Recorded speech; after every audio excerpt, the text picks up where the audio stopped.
Mwanangu, yasikilize mafundisho ya baba yako, wala usiache sheria ya mama yako, kwa maana hayo yatakuwa kilemba cha neema kichwani pako na mikufu shingoni mwako. Mwanangu, wenye dhambi wakikushawishi wewe usikubali, wakisema haya, njoo pamoja nasi na tuvizie ili kumwaga damu, tumwotee asiye na hatia bila sababu. Sasa mwandishi wa neno hili ambaye ni Solomon, maandiko inasema ananena maneno haya kwa njia ya proverb, na ndipo anasema kumcha Bwana ni chanzo cha maarifa. Kuogopa Mungu ni chanzo cha maarifa. Hivi ni kusema ya kwamba kuna kuheshimu Mungu, pamoja na hayo kuna kumwogopa Mungu. Haleluya! Na wakati mtu ni kijana na hamwogopi Mungu, atajikuta kuna mambo ambayo anafanya, mambo ambayo itaonesha ya kwamba ana ujinga kwa maisha yake. Haleluya! Bwana Yesu asifiwe. Na kuna mambo mengi ambayo tumekuwa tuyafanye, lakini kwa sababu tunamwogopa Mungu tunaacha kuyafanya. Haleluya! Nakumbuka siku moja nikiwa shule, nilienda boarding form 1, baadaye tukafanya migomo kwa sababu ya 1 2 3 shule, tukavuruhusiwa tukarudi nyumbani, na baba yangu akasema hata nipeleka hiyo tena. Sasa nikapelekwa day school kuanzia form 3, na nikiwa nikienda shule na baiskeli, maana ilikuwa mbali, nikakuta kijana moja na msichana wakiwa barabarani wakienda, na kwa sababu vijana walikuwa wananitukana. Haleluya, amen. Sio vile vijana na kuanga na mchongoano. Sasa mimi nikasema huyu kijana sitambeba, wacha nibebe msichana, maana msichana alikuwa ananiambia nimeumbika vizuri. Haleluya. Na vijana walikuwa wananiambia ati kichwa yangu inakaa kama ya Mokorindo. Sasa nikaachana huyo kijana, nikabeba huyo msichana, na baada baba yangu alikuwa ametoa baiskeli ile keria, nikabaki tu kwa mlingoti, nikabeba msichana kwa mlingoti. So nilipoenda shule nikaweka ka baiskeli yangu pale kuenda kwa darasa kusoma. Kumbe yule kijana alikasirika sana, kwa hiyo akachukua ile divider, akaenda akadunga baiskeli yangu mguu ya mbele, akaweka mashimo mingi sana. Haleluya.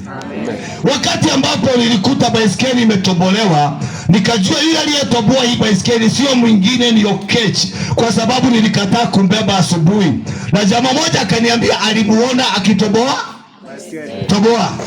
Na mimi nikasema kwa sababu ametoboa baiskeli, na mimi nitamfanyia jambo ambalo hata sahau kwa maisha yake.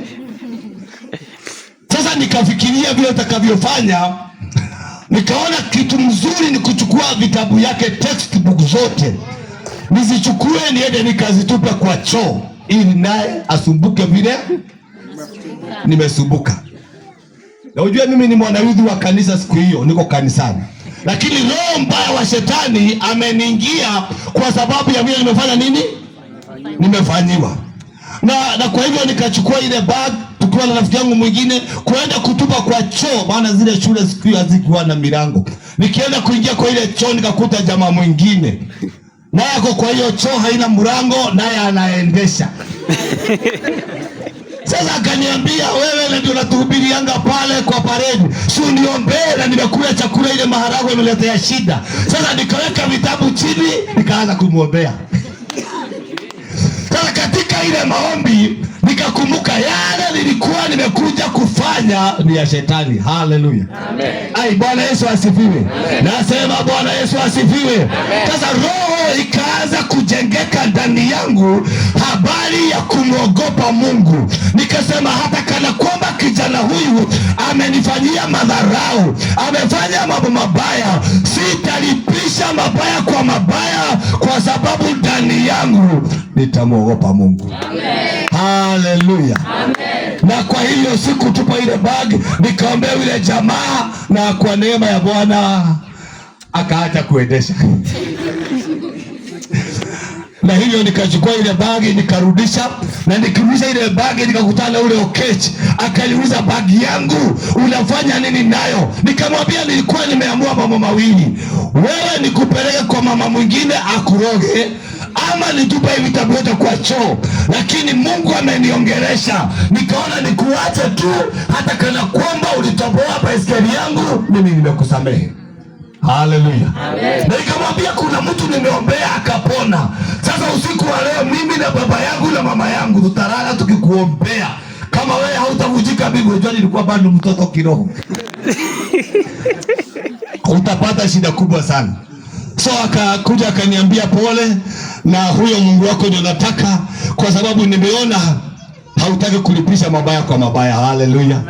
Sasa kesho yake akaenda akafungua mguu ya baiskeli ya baba yake ya Phoenix, ikiwa na tairi mpya na tibu mpya, akaniletea nikafuga yangu ile iliyotoboka toboka, kwa sababu sikuwa na pesa ya kutengeneza panja ile nayo. Hivyo sasa tukabadilishana na ya baba yake.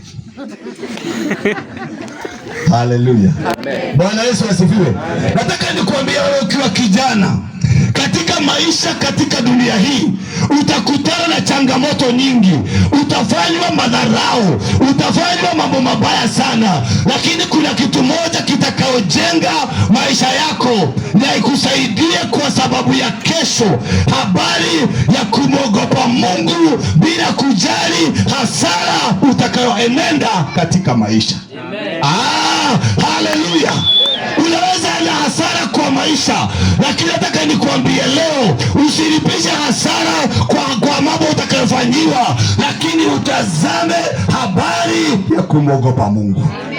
Ai, Bwana Yesu asifiwe. Bwana Yesu asifiwe. Leo nataka nikufundishe jambo litakalo kusaidia kama kijana, kwa sababu katika Biblia nilipopatiwa maneno haya, nilipata katika habari ya kuenda mbele za Mungu, na Mungu akanipatia ufunuo wa jamaa wawili. Ambia mtu wa jamaa wawili. Na nikauliza Mungu, na wasichana nao nitawafundisha nini?